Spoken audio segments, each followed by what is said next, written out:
Welcome to Penrose Learning, where we make understanding easy. In this video, I will show how to make bacon quiche.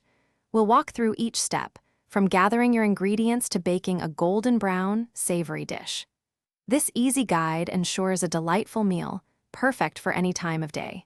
You'll be surprised how simple it is to achieve a professional-tasting quiche right in your own home, using just a few basic items. To begin your quiche, gather a few essential items. Start with one 9-inch pie crust, store-bought for convenience. Next, 6 slices of crispy, cooked bacon, crumbled, add wonderful savory depth. You'll also need 1 1/2 cups of shredded cheese like Gruyere or Swiss for creamy texture. Finally, 4 large eggs, whisked with 1 1/2 cups of milk or cream, form the rich custard base. Season with 1/2 teaspoon of salt and 1/4 teaspoon of pepper. Preparing your quiche is straightforward.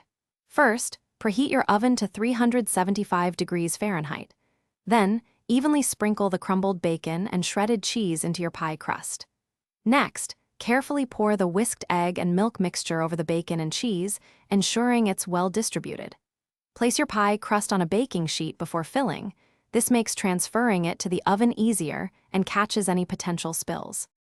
Now for the final step, baking and serving. Bake your quiche in the preheated oven for about 40 to 50 minutes. It's ready when the top is golden brown and a knife inserted into the center comes out clean. Once baked, allow the quiche to cool for at least 10 minutes before slicing. This helps it set properly. Serve your warm, delicious bacon quiche as a fantastic breakfast, brunch, or light dinner. Fresh herbs add a lovely finishing touch. Thanks for watching. If this was helpful, leave a like and consider subscribing. See you next time.